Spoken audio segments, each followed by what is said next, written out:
ലോകപ്രശസ്തമായ Slenderman ഇത്രയും വർഷങ്ങളായിട്ട് ജനങ്ങളുടെ കണ്ണിൽ എവിടെയും പെട്ടതായിട്ട് റിപ്പോർട്ട് ചെയ്തിട്ടില്ല. പക്ഷേ അതേസമയം കേരളത്തിൽ ബ്ലാക്ക് മാൻ എന്ന ഒരാളെ രാത്രി സമയങ്ങളിൽ ജനങ്ങൾ കണ്ടതായിട്ട് റിപ്പോർട്ട് ചെയ്തിട്ടുണ്ട്. 2014-15 കാലങ്ങളിൽ ന്യൂസ് ചാനൽസിലും ന്യൂസ് പേപ്പേഴ്സിലും ഒരു പ്രധാന വാർത്ത തന്നെയായിരുന്നു ഈ ബ്ലാക്ക് മാൻ. ഈ ഷർട്ടും കൂടെ ഒറ്റ ജോയിൻ്റ് ആയിട്ടുള്ളതാണ്. തൊപ്പി ഇങ്ങനെ വെച്ച തൊപ്പിയാണ് ഇട്ടേക്കുന്നത്. കുരങ്ങനാണോ മനുഷ്യനാണോ സംശയം. ഭയങ്കര സ്പീഡ്. ഇവിടെ കാണുമ്പോഴത്തേക്ക് ഒരു 50 മീറ്റർ എത്തും. രൂപം കറുത്ത രോമാവൃതമായി കുരങ്ങിന്റെ മട്ടിൽ. എന്നാൽ സംഗതി മനുഷ്യൻ തന്നെയെന്ന് ഉറപ്പിക്കാം. കണ്ടവർ വേറെയുമുണ്ട്. കറുത്ത രൂപമാണ്, ആൾ അങ്ങോട്ട് ഒഴിഞ്ഞ് ഞങ്ങൾ ഇത്രയും പേര് നിന്ന് നോക്കിക്കൊണ്ടിരിക്കുന്നു. ഞങ്ങൾ ബ്ലാക്ക് മാനിനെ കണ്ടു എന്ന് പറയുന്ന ജനങ്ങൾ അത് മനുഷ്യൻ തന്നെയാണോ അതോ വേറെ ജീവിയാണോ എന്ന് സംശയിക്കുന്ന രീതിയിലാണ് ബ്ലാക്ക് മാനിൻ്റെ അപ്പിയറൻസ് ലുക്സിനെ ഡിസ്ക്രൈബ് ചെയ്തിട്ടുള്ളത്.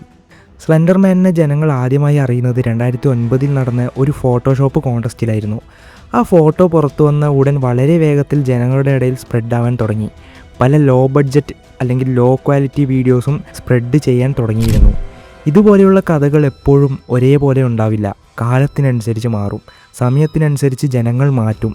അതേപോലെ കുറച്ച് വർഷങ്ങൾക്ക് ശേഷം ബ്ലാക്ക് മാൻ എന്ന ഒരാളെക്കുറിച്ച് ജനങ്ങൾ സംസാരിക്കാൻ തുടങ്ങുന്നു. സ്ലെൻഡർമാനിനെ പോലെ ഒരു ക്രീപ്പി, കേട്ടാൽ രാത്രികാലങ്ങളിൽ പുറത്തിറങ്ങാൻ പേടിപ്പിക്കുന്ന ഒരു കഥയായിരുന്നു മലയാളികളുടെ ഇടയിൽ ബ്ലാക്ക് മാനായി മാറുന്നത്.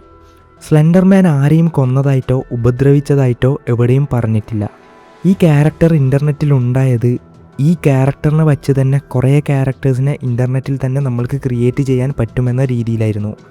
അമേരിക്കയിൽ ഒരു കോട്ട് ധരിച്ച വ്യക്തി, വളരെ ഉയരമുള്ള ഒരാൾ മരങ്ങളുടെ പിന്നിൽ കുട്ടികളുടെ കൂടെ ഉണ്ടെന്ന രീതിയിലാണ് ജനങ്ങൾ വിശ്വസിച്ചത്. കേരളത്തിലോട്ട് വരുമ്പോൾ കറുത്ത രൂപം ചുമരുകളിലൂടെയൊക്കെ കയറുന്നു, മരങ്ങളിൽ കയറി ചാടുന്നു, സ്ട്രീറ്റ് ലൈറ്റ്സിൻ്റെ വെളിച്ചത്തിൽ കണ്ടു എന്നൊക്കെയായിരുന്നു. രണ്ടുപേരും കാരണം ഉണ്ടായ ഭയം ഒന്നു തന്നെയായിരുന്നു. 2020 ലോക്ക്ഡൗൺ കാലത്ത് ബ്ലാക്ക് മാൻ റിലേറ്റഡ് സംഭവങ്ങൾ നടന്നിട്ടുണ്ടെന്ന് റിപ്പോർട്ട് ചെയ്തിട്ടുണ്ടെങ്കിലും 2014-15 കാലങ്ങളിലാണ് ജനങ്ങൾ പേടിച്ചതെന്ന് പറയാം. ഈ സ്ലെൻഡർമാൻ ആണെങ്കിലും ബ്ലാക്ക് മാൻ ആണെങ്കിലും ഒരു ഐഡിയയാണ്, ഒരു കോൺസെപ്റ്റാണ്. ഇൻ്റർനെറ്റിൽ നമ്മളിൽ പലരും നമ്മുടെ കൂടെയുള്ള ആൾക്കാർ തന്നെ ജീവൻ നൽകിയ ഒരു കാര്യമാണ്. പക്ഷേ ഈ കളി കാര്യമാകുന്നത് ഈ ബ്ലാക്ക് മാൻ എന്ന പേരും വെച്ച് പല ക്രൈംസും നടന്നപ്പോഴാണ്.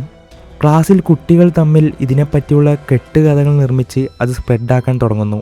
വാട്സപ്പിൽ ഫോർവേഡ് മെസ്സേജസ് ഇത് റിലേറ്റഡ് കുറേ വരാൻ തുടങ്ങുന്നു.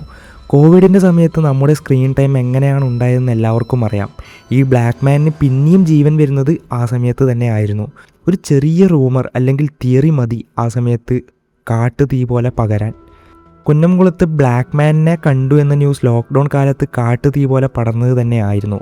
കണ്ണൂരിലൊരു വ്യക്തി തൻ്റെ മുഖം മറച്ചുകൊണ്ട് പുലർച്ചെ സമയം ഒരു വീട്ടിൽ ബ്ലാക്ക് മാൻ എന്ന് എഴുതിയിട്ട് പോയ CCTV റെക്കോർഡിംഗ് ആ സമയത്ത് വൈറലായതായിരുന്നു. ന്യൂസ് ചാനൽസിൽ റിപ്പോർട്ട് ചെയ്ത ഒരു ഇൻസിഡൻ്റ് ആയിരുന്നു. അതേസമയം റിപ്പോർട്ട് ചെയ്യാത്ത പല വീഡിയോസും യൂട്യൂബിൽ ബ്ലാക്ക് മാൻ ആണെന്ന് ക്ലെയിം ചെയ്യുന്ന രീതിയിൽ ഇപ്പോഴും ഉണ്ട്. ബ്ലാക്ക് മാനിനെ കണ്ടു എന്ന് ക്ലെയിം ചെയ്യുന്നവരൊക്കെ അത് മനുഷ്യനാണോ എന്ന സംശയമുണ്ടെന്ന രീതിയിലാണ് പറയുന്നത്. ബ്ലാക്ക് മാൻ എന്നതൊരു മനുഷ്യനല്ല എന്നും പറയുന്നുണ്ട്. 2024 അറസ്റ്റ് ചെയ്യപ്പെട്ടു എന്ന് പറയുന്ന black man Nazeer actual black man അല്ല. ജനങ്ങൾ കണ്ടു എന്ന് റിപ്പോർട്ട് ചെയ്ത രൂപസാദൃശ്യമുള്ള ഒരു വ്യക്തിയല്ല. സ്ലെൻഡർമാനിനെ പോലെയുള്ള ഒരു കെട്ടുകഥ ആയിരിക്കാം ബ്ലാക്ക് മാനും. പക്ഷേ റിപ്പോർട്ട് ചെയ്ത ജനങ്ങൾ എന്തിനായിരിക്കും ഒരു കഥ പറയേണ്ടത്? സ്ലെൻഡർമാനിനെ വെച്ച് കുറേ ഗെയിംസും മറ്റുള്ള മീഡിയയിലുമൊക്കെ യൂസ് ചെയ്തതാണ്. അതേപോലെ ഒരു സ്കോപ്പ് നമ്മുടെ നാട്ടിലെ ഈ ബ്ലാക്ക് മാനിനുമുണ്ട്.